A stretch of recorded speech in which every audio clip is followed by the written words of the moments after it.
ce repas est pour les gens qui nous soutiennent, a déclaré mon père en portant un toast à mon frère, pour qui j'avais financé la voiture. Ne faisons pas semblant. J'ai posé mon verre, j'ai hoché la tête et je suis rentré chez moi en voiture. Le lendemain, la garantie de la montre a été annulée, la carte bancaire partagée a été résiliée et le paiement de leur hypothèque a été rejeté. Mon téléphone a explosé d'appels manqués. J'ai juste envoyé un SMS, ne faisons pas semblant. J'étais furieux. J'étais assis là à cette table, me demandant pourquoi je continue à être là pour des gens qui ne se souviennent de mon existence que lorsqu'ils ont besoin de quelque chose. Le pire, c'est que je savais qu'ils ne voulaient même pas de moi là-bas. Le dîner était pour mon frère.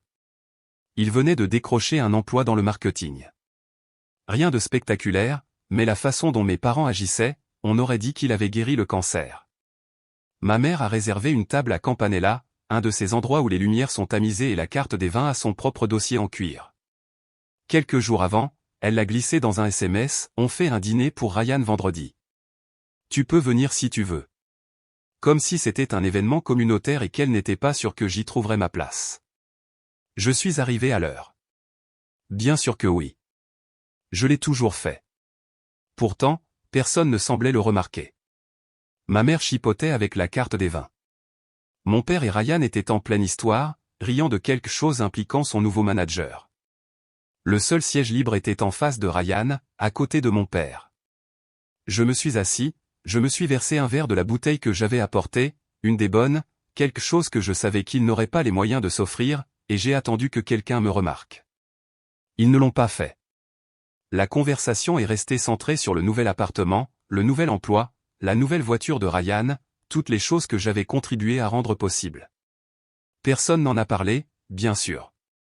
Personne n'a parlé de la façon dont Ryan m'avait appelé il y a 5 mois, désespéré d'aide pour la compte, de la façon dont il avait besoin de quelqu'un pour co-signer le prêt auto, de la façon dont son crédit n'était pas suffisant à lui seul. Il a promis de me rembourser, a dit que c'était juste pour l'aider à démarrer. Et moi? Je voulais faire partie de la famille. Je voulais qu'on ait besoin de moi. Alors j'ai dit oui. Ils ont ri, ont porté des toasts et ont raconté des histoires sur le travail acharné de Ryan. Je suis resté silencieux, mâchant des calamars hors de prix et hochant la tête comme un parent éloigné qui avait à peine été invité. Puis mon père s'est levé. Il a levé son verre, a fait face à Ryan et a dit « Ce repas est pour les gens qui nous soutiennent ». Il y a eu une pause. Puis il a souri et a ajouté « Ne faisons pas semblant. Je n'ai pas bronché. Je n'ai pas dit un mot. J'ai juste regardé mon père, puis mon frère, puis mon vin. Personne ne l'a corrigé. Personne n'a rien dit du tout. J'ai posé mon verre, me suis levé et leur ai dit que j'avais du travail le matin. Pas d'au revoir, pas de câlin. Je suis parti, j'ai marché jusqu'à ma voiture et je suis rentré chez moi sans allumer la radio. Le lendemain matin, j'ai ouvert l'application de carte de crédit et je l'ai fermée. La carte partagée qu'ils utilisaient chaque semaine, fermée. Je suis allé sur le site de garantie de la montre de mon père, j'ai annulé le service que j'avais payé. Puis je me suis connecté au portail bancaire et j'ai interrompu le paiement hypothécaire qui était prélevé sur mon compte chaque mois. Cette maison, elle était techniquement à mon nom, mon crédit, mon risque. Ils le savaient. Ils n'en parlaient juste pas. En milieu de matinée, les appels ont commencé. 3 de ma mère, des messages vocaux frénétiques demandant si quelque chose n'allait pas. 2 de mon père, un SMS, le paiement hypothécaire a été rejeté. Est-ce une erreur? Et Ryan? Il est passé directement à la panique. D'abord un « Et frérot, ça va ?» Puis 4 appels manqués. Puis une capture d'écran de son solde bancaire et un emoji triste. Je n'ai pas répondu. Je leur ai envoyé à tous le même SMS, ne faisons pas semblant. Je pensais que le silence parlerait de lui-même. Je pensais que peut-être, juste peut-être, ils s'arrêteraient sur ce qu'ils ont dit, sur ce qu'ils n'ont pas dit, et qu'ils réaliseraient le poids de la chose. Qu'une personne de la famille prendrait contact comme si elle le pensait vraiment. Mais j'avais tort. Ils ne se sont pas arrêtés. Ils ont paniqué. Ça a commencé le lendemain matin. Je n'avais même pas encore préparé de café que j'ai reçu une série de SMS de Ryan. Pas d'excuses, juste de la confusion, du genre « Yo, qu'est-ce qui se passe avec la carte, et, tu l'as annulée par erreur ?» Comme si tout cela était un simple problème technique accidentel. Je l'ai ignoré. 10 minutes plus tard, il était devant mon appartement. Il n'a pas frappé tout de suite. Je l'ai regardé à travers les stores. Il a fait les 100 pas pendant un moment, a vérifié son téléphone, puis a finalement frappé légèrement comme s'il ne voulait pas réveiller un voisin. Je n'ai pas répondu. Il a frappé à nouveau, puis a envoyé un message tout en restant là. « Allez, mec. Ne fais pas ça bizarre. On est frères. » Je suis resté immobile, le cœur battant, pas de culpabilité, mais de retenue.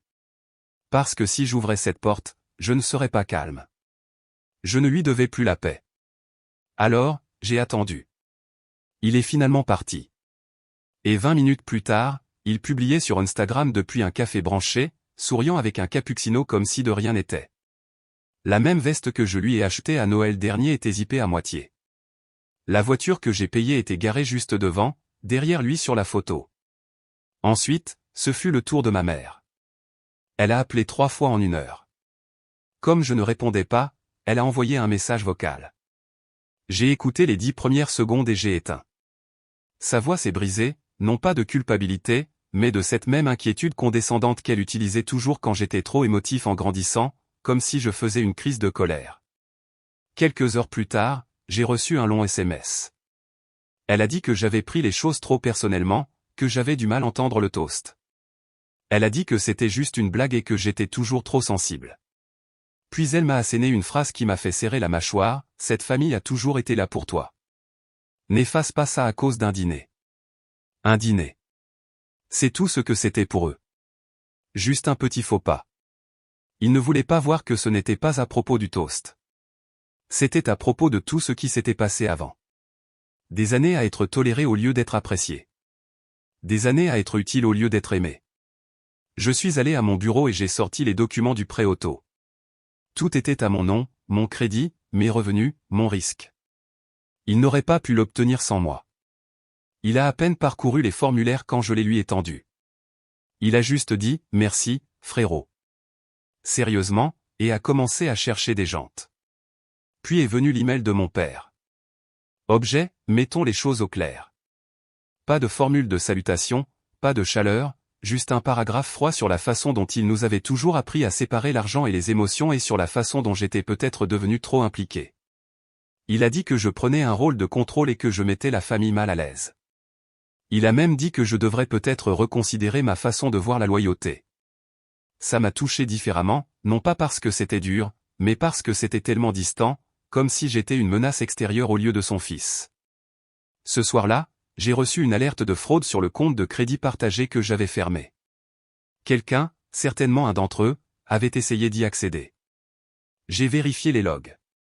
C'était depuis le code postal de mes parents. J'ai aussi reçu un appel de la société de garantie de montres me disant que quelqu'un avait essayé de se faire passer pour moi afin de rétablir la couverture. Ils ont signalé le compte. Mon nom a été bloqué, compte scellé. Au 3e jour, il n'avait plus de carte à jouer. J'ai vu le paiement hypothécaire échouer à nouveau, cette fois avec une tentative de transaction de rejet provenant d'un ancien compte courant auquel je les avais autrefois ajoutés pour les urgences. Ils étaient aux abois maintenant. Puis est venu le message de Ryan. Pas de salutation, pas d'excuses, juste ceci, tu fais tout exploser sans raison. Je ne t'ai pas demandé de faire tout ça. Tu as proposé comme si de rien n'était. Comme s'il n'avait pas imploré de l'aide au téléphone il y a 6 mois, pleurant parce qu'il ne pouvait pas continuer à prendre le bus pour les entretiens. Comme si je ne lui avais pas dit que je m'en occuperais et qu'il n'avait pas dit, tu m'as sauvé la vie, mec. Tout cela effacé au moment où j'ai cessé d'être utile. Ce soir-là, je me suis connecté au compte du véhicule, j'ai appelé la banque et j'ai programmé une saisie. Je ne voulais plus rien prouver. Je reprenais ce qui était à moi. Le camion est arrivé à 6h47 du matin. Je l'ai vu s'arrêter depuis ma voiture en bas du pâté de maison. Je n'allais pas manquer cette partie. J'avais besoin de le voir. Pas par dépit, mais par clarté. La preuve que je n'imaginais pas toutes ces années où j'ai donné et n'ai rien reçu en retour. La voiture de Ryan était juste là dans leur allée, comme toujours. Il se garait toujours comme si l'allée était sa salle d'exposition personnelle. Elle avait encore la plaque personnalisée, son nom d'utilisateur Instagram. J'ai payé ça aussi. Le gars de la saisie a fait ça vite. Pas de coup, pas d'avertissement. crocheté en moins de 90 secondes. Ryan devait dormir. Il n'est apparu que lorsque les roues arrière étaient déjà décollées du sol. Il a couru dehors en chaussettes et en short de sport, criant quelque chose que je ne pouvais pas entendre. Le chauffeur lui a juste tendu un papier et est remonté dans le camion. Ryan l'a jeté sur l'herbe. Il était sur son téléphone avant même que le camion ne soit parti, probablement en train de m'appeler. Je n'ai pas répondu. Cet après-midi, les SMS ont recommencé. Il n'était pas en colère, pas au début. Il est allé directement à la culpabilité, m'a dit que je l'avais embarrassé, a dit qu'il avait un rendez-vous ce soir-là et qu'il devait maintenant expliquer pourquoi il prenait le bus, m'a dit que les gens du quartier avaient vu le camion et avaient posé des questions. Je l'ai laissé envoyer des SMS. Puis ma mère a appelé à nouveau. Elle a laissé un message vocal cette fois. Elle n'a pas demandé si j'allais bien. Elle ne s'est pas excusée. Elle a juste dit, quel que soit le but que tu essaies d'atteindre, Robert, tu l'as atteint. C'est assez. Assez pour qui? J'ai passé le reste de cette journée à parcourir d'anciens relevés financiers, non pas parce que j'en avais besoin, mais parce que je voulais me souvenir de tout ce que j'avais fait, de toutes les choses qu'ils avaient commodément oubliées. J'ai trouvé le bail que j'avais co-signé pour Ryan en 2019. Il l'avait rompu plus tôt et n'avait jamais payé la pénalité. Je l'ai couvert. J'ai trouvé les $900 que j'ai envoyés à ma mère quand le réfrigérateur est tombé en panne. Le même réfrigérateur qu'ils ont dit à leurs voisins que Ryan avait acheté. J'ai trouvé des emails de la banque montrant comment j'avais négocié un taux d'intérêt plus bas pour leur hypothèque, puis je l'avais mise à mon nom afin qu'ils puissent refinancer sans être refusés à nouveau. Ce soir-là, je leur ai tous envoyé un SMS, organisons une réunion. Vous tous demain, chez moi, 18h. Je ne m'attendais pas à ce qu'ils acceptent, mais ils l'ont fait. Je pense qu'ils pensaient que j'allais tout annuler, dire que c'était allé trop loin, m'excuser pour le drame, peut-être même offrir plus d'argent. C'est ce que je faisais avant. Ils sont arrivés ensemble le lendemain. Mon père ne s'est pas assis. Ma mère a apporté des pâtisseries achetées en magasin comme si nous prenions le thé. Ryan avait l'air fatigué.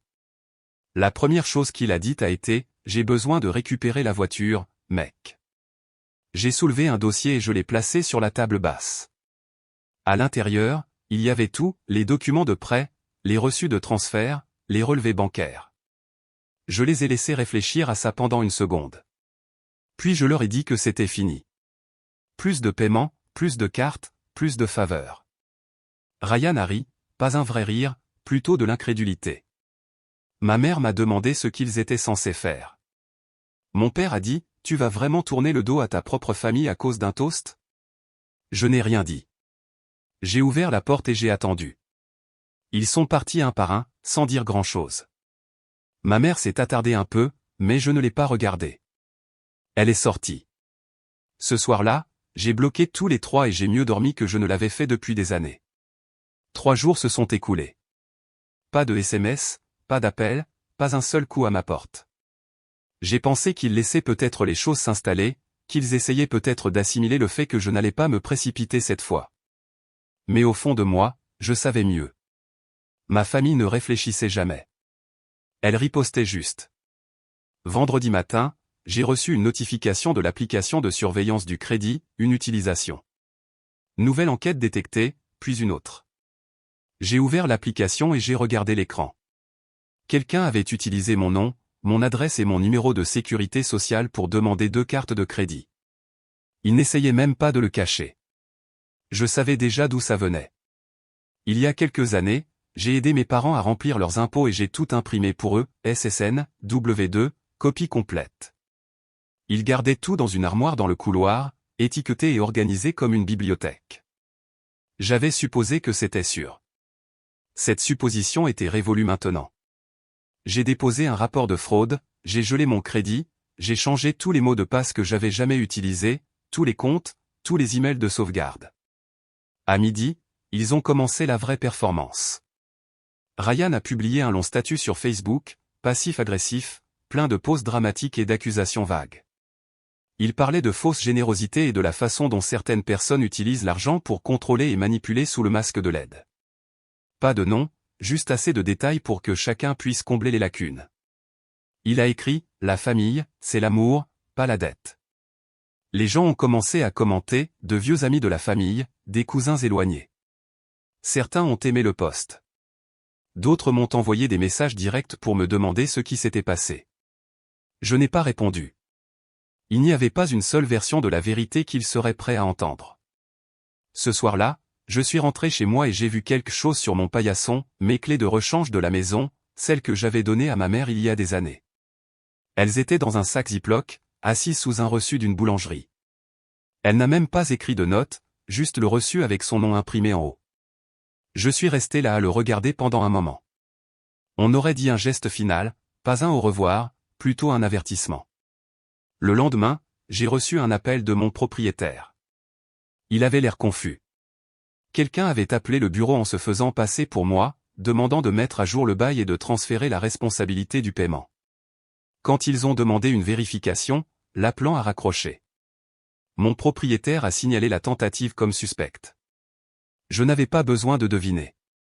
C'était soit mon père, soit mon frère. Il commençait à désespérer. Alors, j'ai roulé devant la maison. Je ne suis pas sorti. Je n'ai pas frappé. Je me suis juste garé en bas de la rue et j'ai regardé. Leur pelouse n'était pas coupée. La boîte aux lettres était pleine à craquer. Le vélo de Ryan avait disparu de la porte latérale et il n'y avait plus de voiture dans l'allée. On aurait dit que la maison retenait son souffle. Puis, samedi soir, Ryan est revenu. Cette fois, il n'est pas venu seul. Il a amené son ex, Alyssa. Je me souvenais d'elle. Elle avait l'air mal à l'aise, n'a pas dit un mot. C'est lui qui a tout parlé, faisant les 100 pas sur mon porche comme s'il répétait quelque chose. Il a dit qu'il avait perdu son emploi le lendemain de la saisie de la voiture. Il a dit qu'il essayait d'en trouver un nouveau, mais que les entretiens étaient tous hors de la ville et que les bus ne suffisaient pas. Il a dit qu'Alyssa l'aidait, mais que ce n'était pas suffisant. Il m'a regardé comme si nous étions dans le même bateau. J'ai juste besoin de la voiture pendant quelques semaines, Rob. Je la ramènerai. Je paierai même quelque chose. Je n'ai pas répondu. Puis il a dit quelque chose qui m'a glacé le sang, maman parle de vendre la maison. Je l'ai regardé. Elle ne dort pas, papa prend des médicaments maintenant. Tout ça, ça les tue. Il pensait que ça me ferait changer d'avis. Que la culpabilité me ferait revenir. Il s'est avancé. Tu crois que c'est juste à propos de la voiture? J'ai finalement répondu, non, je pense que c'est à propos du fait que tu as besoin de moi plus que tu ne l'as jamais admis. Puis j'ai fermé la porte. J'ai changé de numéro de téléphone ce soir-là. On aurait dit qu'on arrachait la dernière racine d'un arbre mort. Changer mon numéro n'était pas dramatique. Ce n'était pas de la vengeance. C'était juste quelque chose que j'aurais dû faire il y a longtemps. Je ne l'ai pas annoncé. Je ne leur ai pas donné un dernier message. Je ne leur devais pas ça, mais j'aurais dû savoir qu'ils n'allaient pas laisser tomber. 2 jours plus tard, mon téléphone professionnel a sonné pendant le déjeuner. Numéro inconnu. J'ai failli laisser passer à la messagerie vocale, mais quelque chose m'a dit de répondre. J'ai décroché et je n'ai rien dit. C'était ma mère. Dès qu'elle a entendu le silence, elle a commencé à parler. Elle n'a pas demandé si j'allais bien. Elle n'a pas demandé si je voulais parler. Elle s'est lancée directement dedans comme si elle s'était entraînée. Nous sommes inquiets pour toi, a-t-elle dit. Mon père avait du mal à dormir. Ryan ne mangeait pas correctement, il était déprimé. Ton frère te manque comme quand nous étions enfants et que je venais de quitter la pièce en trombe à cause d'un jeu vidéo. Elle n'a pas mentionné la fraude. Elle n'a pas mentionné avoir essayé d'accéder à mon bail. Pas d'excuses, pas de responsabilité, juste de l'inquiétude, militarisée comme toujours. Puis elle y est arrivée, nous avons besoin d'aide, Rob. La société hypothécaire avait envoyé un deuxième avis. Les frais de retard s'accumulaient. Leur budget était serré. Peut-être que, juste pendant quelques mois, tu pourrais aider à couvrir ça à nouveau pendant qu'ils règlent les choses. Elle détestait demander, mais tu es celui sur qui nous pouvons compter.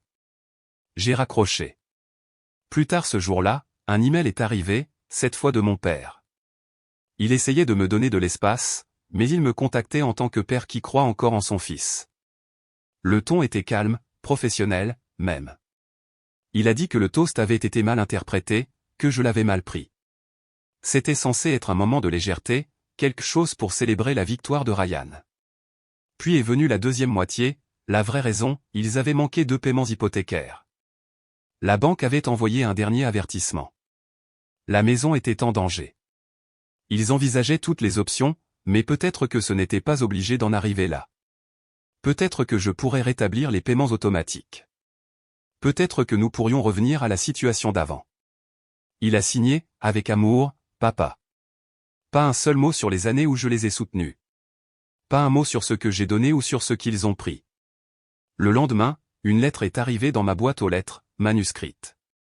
J'ai reconnu l'écriture cursive de ma mère avant même de l'ouvrir. Elle a écrit sur quand j'étais petit, sur mes costumes d'Halloween, sur les histoires au coucher, sur la façon dont je m'endormais sur son épaule pendant les voyages en voiture. Cette version de moi lui manquait. J'avais l'habitude d'être réfléchi, doux et pardonné. Puis elle a glissé lentement vers la culpabilité. Elle et papa vieillissaient, qu'ils n'avaient pas de plan, qu'ils ne s'attendaient jamais à autant de distance entre nous. Puis est venue la phrase qui m'a marqué, « Ne laisse pas ton orgueil détruire ce qui reste de notre famille. » Reste. J'ai regardé ces mots pendant longtemps. Puis j'ai reçu un SMS d'un vieil ami de la fac, quelqu'un dont je n'avais pas eu de nouvelles depuis un certain temps. Il m'a envoyé une capture d'écran. C'était de Ryan. Ryan lui avait envoyé un message lui demandant s'il pouvait me ramener à la raison. Je partais en vrille. Il craignait que je ne coupe tout le monde pour toujours à cause d'un malentendu. Je regrettais probablement tout et j'avais juste besoin d'un coup de pouce pour revenir. Comme si c'était moi qui avais fait quelque chose de mal. C'est à ce moment-là que j'ai pris ma décision finale. J'ai conduit jusqu'à la fourrière où la voiture avait été entreposée. J'ai dit au gars au comptoir que je ne la voulais pas en retour, qu'il ne fallait pas la réclamer, qu'il ne fallait pas la vendre. Je l'ai fait remorquer jusqu'à un garage verrouillé à mon nom, les plaques retirées, l'assurance annulée, le titre scellé dans un tiroir. Je n'allais pas la rendre, jamais. Non pas parce que je voulais les punir, mais parce qu'elle ne leur avait jamais vraiment appartenu. Ils ne la respectaient pas. Ils ne l'ont pas gagnée. Et maintenant, tout comme tout le reste qu'ils m'ont pris, elle allait rester en silence, intacte, finie. La voiture avait disparu de leur vie, tout comme moi. Ça fait 5 semaines. Ils n'ont pas encore trouvé de nouveaux moyens de me contacter. Ou peut-être ont-ils finalement abandonné. Quoi qu'il en soit, le silence s'est installé. Mon appartement est différent.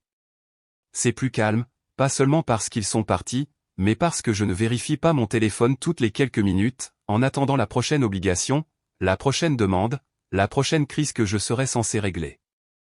J'ai commencé à faire de petites choses, des choses banales, cuisiner des plats que je veux vraiment, me promener sans regarder l'heure, ne répondre qu'aux appels que je reconnais.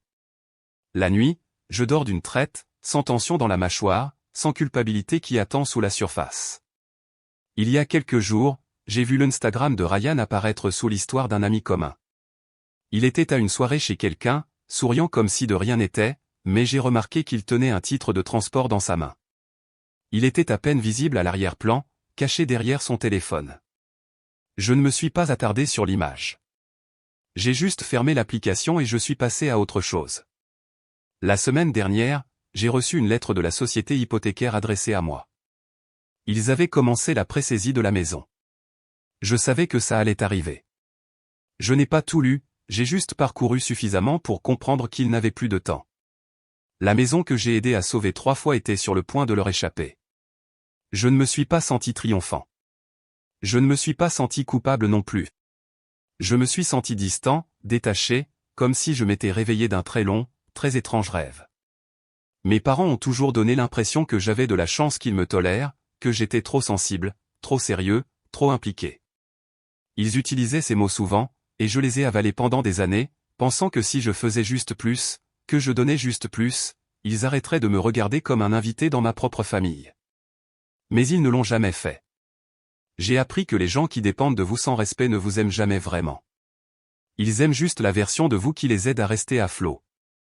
Au moment où vous cessez d'être utile, au moment où vous demandez quelque chose en retour, ils appellent ça de la trahison. Alors non, je n'ai pas brûlé le pont. Je l'ai juste quitté. Et quand j'ai regardé en arrière, il était déjà en feu. Je ne vais pas y retourner. Pas maintenant. Jamais. 3 mois se sont écoulés. La vie s'est installée dans un rythme que je n'aurais jamais cru possible, paisible, calme, libre. J'ai à peine des nouvelles de qui que ce soit. Pas d'appel, pas de lettres, pas de ping sur les réseaux sociaux. On dirait que j'ai quitté une jetée orageuse pour un terrain solide. Puis hier, j'ai entendu frapper à ma porte à 20h. J'ai failli ne pas répondre. Mon instinct est d'ignorer les interruptions inattendues, mais quelque chose m'a dit d'ouvrir. Debout là, il y avait une femme que je ne reconnaissais pas, au début de la quarantaine, les yeux doux. Elle m'a tendu une enveloppe et a dit « Je crois que c'est à vous ». Pas d'autres mots. À l'intérieur, il y avait une seule photo et une déclaration notariée. La photo montrait mon frère Ryan, les yeux brillants, les cheveux en bataille, appuyé sur un mot chiffonné, un reçu d'un DMV. La lettre notariée disait que Ryan avait transféré la propriété d'une voiture à quelqu'un d'autre, pas à moi. C'était une berline à haillons restaurée de 2008, rouillée mais fiable. La note sous l'essuie-glace sur la photo disait « Pour Robert. Merci pour tout quand j'en avais besoin ».